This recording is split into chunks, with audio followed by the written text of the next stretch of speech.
इस वक्त पूरी दुनिया में पुतिन के उस कारखाने की चर्चा हो रही है जिसे मौत वाली फैक्ट्री कहा जा रहा है। पुतिन ने इस फैक्ट्री में अपने रक्षा मंत्री को भेजा और फिर ये वीडियो पूरी दुनिया में वायरल कर दिया गया। बताया जा रहा है कि ज़ेलेंस्की को F-16 फाइटर जेट मिलने से पहले पुतिन ने बहुत बड़ा चक्रव्यूह रचना शुरू कर दिया है।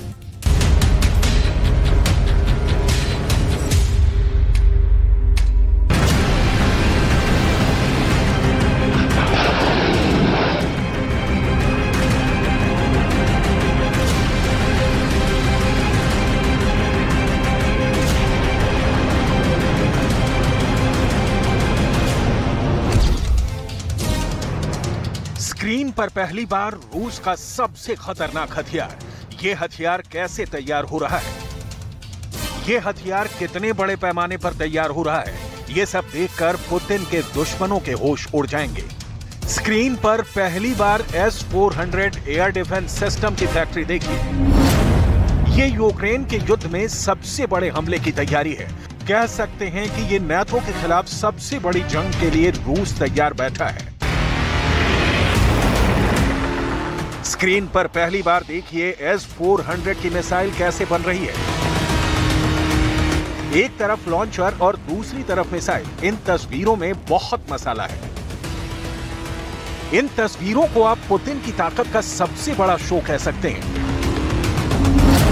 पुतिन के इस खुफिया फैक्ट्री को देखकर अमेरिका के भी होश उड़ गए हैं। बाइडेन ने अपनी फैक्ट्री से रिपोर्ट लेनी शुरू कर दी है। बाइडेन को भी यकीन नहीं आ रहा कि पुतिन की मिसाइल फैक्ट्री में इतनी तेजी से काम चल रहा है। इसकी बहुत बड़ी वजह है पुतिन ने अब जो मांगा है उन्हें मिला है। पुतिन ने टैंक मांगा, रूस की सेना को टैंक मिला। पुतिन ने ड्रोन मांगा, रूस की सेना को ड्रोन मिला। पुतिन ने मिसाइल मांगी, रूस की सेना को मिसाइल मिली। इन हथियारों के साथ पुतिन ने यूक्रेन में बड़ा कहर मचाया है। बड़े बड़े शहर आज रूस के मिसाइल हमलों के रोज टारगेट बन रहे हैं। और जमीनी ऑपरेशन के लिए भी जब पुतिन ने ज्यादा फौज मांगी तो रूस में फौरन नई भर्ती शुरू हो गई। पुतिन ने जो मांगा है पुतिन को वो मिला है।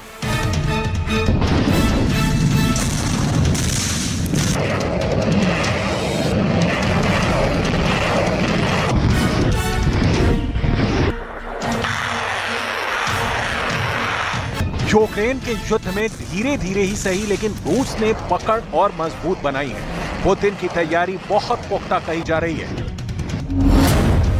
अब पुतिन की हथियार वाली फैक्ट्री 24/7 काम कर रही है, जिसमें दिन रात ऐसे हथियार तैयार हो रहे हैं जो रूस को वर्ल्ड वॉर लड़ने में भी मदद करेंगे।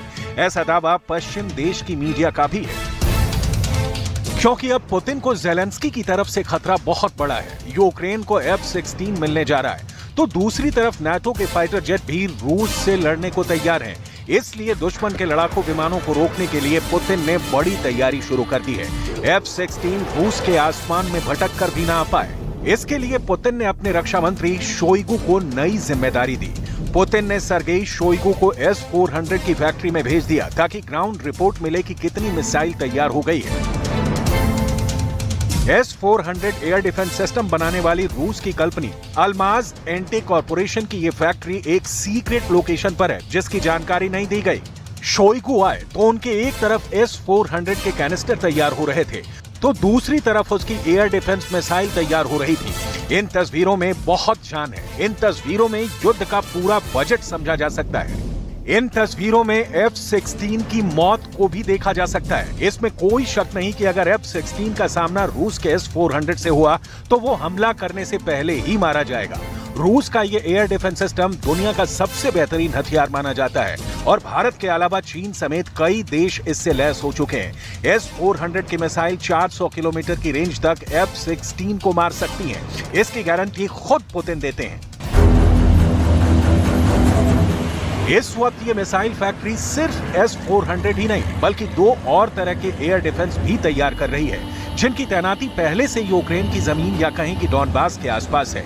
मारियुपोल में भी है और उन सभी जगहों पर है जहां पर यूक्रेन के फाइटर जेट और ज़ेलेंस्की के ड्रोन हमले की फिराक में रहते हैं।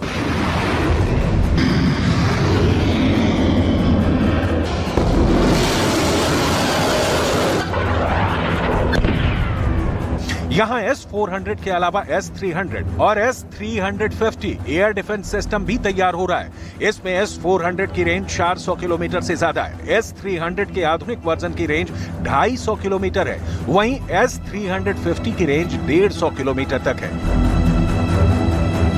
सर्गेई शोइगु ने पुतिन को रिपोर्ट भेज दी है और इस फैक्ट्री को दिए गए ऑर्डर और डेडलाइन के बारे में भी बता दिया है। इसी पर पुतिन की प्लानिंग निर्भर करती है। इसी तैयारी को देखकर पुतिन अपने अगले हमले का दायरा सेट करेंगे। पुतिन को इस बात का पूरा शक है कि खेरसॉन में बांध पर हुए हमले के बाद ज़ेलेंस्की एक बड़ी साजिश रच रहे हैं।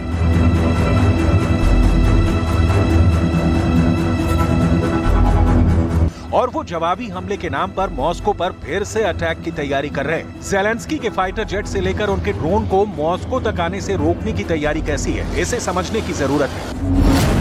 रूस का बॉर्डर ही नहीं, खास कैपिटल सिटी मॉस्को को बचाने के लिए बहुत ही पुख्ता एयर डिफेंस जोन बनाया गया है। इसमें सबसे बाहरी सर्कल को S-500 एयर डिफेंस सिस्टम बचाता है, जो विमान ही नहीं परमाणु बैलिस्टिक मिसाइल को भी रोक सकता है। इसके अंदर का दायरा S-400 एयर डिफेंस सिस्टम देखता है, जो मिसाइलों के साथ स्टेल्थ फाइटर को भी ट्रैक करके मार गिरा सकता है। इसके अंदर का दायरा बुक एयर डिफेंस सिस्टम और पांचसिर S-1 देखते हैं। ये दोनों पॉइंट एयर डिफेंस सिस्टम है। 2022 में युद्ध के बाद 2023 में पुतिन ने अपनी हथियार फैक्ट्रियों को दिन दूना रात चौगुना काम करने का आदेश दिया है और इसमें वो कामयाब भी हुए हैं। पुतिन की हथियार फैक्ट्री देखिए, इसमें टैंक भी बन रहा है, इसमें मिसाइलें भी तैयार हो रही हैं, इसमें ड्रोन भी बन रहे हैं और इसमें बम और गोला बारूद भी तैयार हो रहा है। इस फैक्ट्री में एक बड़े मिशन मोड पर काम चल रहा है। पुतिन यहाँ जरा भी देरी नहीं चाहते। पुतिन यहाँ हफ्ते के 7 दिन और दिन के 24 घंटे काम करवा रहे हैं।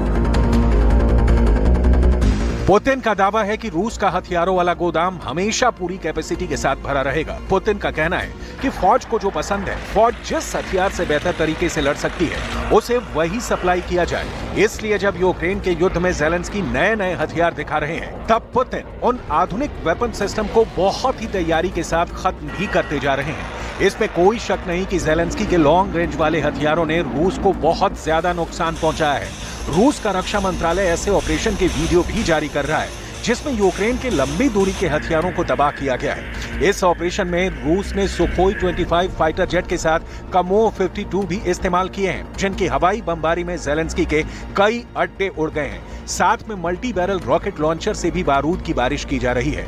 इन हथियारों से ऐसे अड्डों को टारगेट किया जा रहा है जहां पर ज़ेलेंस्की के लॉन्ग रेंज वाले वेपन सिस्टम रखे गए हैं। पुतिन के सामने चैलेंज ये भी है कि वो अपने हथियारों की क्वालिटी से समझौता ना करें। अभी पुतिन की हथियार फैक्ट्री की ज्यादा डिटेल नहीं दी जा रही, लेकिन बाइडन की नजर इस पर है। ज़ेलेंस्की को भी खबरें मिल रही हैं। बाइडन से ज्यादा नजर तो यूरोप की है, क्योंकि यहाँ का प्रोडक्शन रेट तय करेगा कि पुतिन का युद्ध कितने दिन चलेगा। पुतिन इस रेट को 100% वाली गारंटी से बरकरार रखना चाहते हैं। हथियारों का प्रोडक्शन बढ़ा और असलहा तेजी से तैयार हुआ तो पुतिन ज्यादा दिन तक युद्ध कर पाएंगे और फिर यूरोप पर भी चढ़ाई मुमकिन है। पुतिन जानते हैं कि हथियारों का प्रोडक्शन थमा और गोला बारूद कम तैयार हुआ तो रूस का युद्ध और उनका नाटो के खिलाफ एजेंडा औंधे मुंह गिर जाएगा। पुतिन को अपने हथियारों की फैक्ट्री की पल पल की अपडेट चाहिए। पुतिन की नजर फैक्ट्री के उत्पादन पर है। पुतिन की नजर हथियारों की लॉन्चिंग और उससे थर्राते यूक्रेन के शहरों पर भी है। पुतिन नहीं चाहेंगे कि उनका प्रोडक्शन रेट गिरे। वो नहीं चाहेंगे कि हथियारों की फैक्ट्री खामोश पड़े। पुतिन नहीं चाहेंगे कि यूक्रेन पर उनके हमलों की रफ्तार थमे। पुतिन इस वक्त बहुत गुस्से में। रूस की वायुसेना से नेटो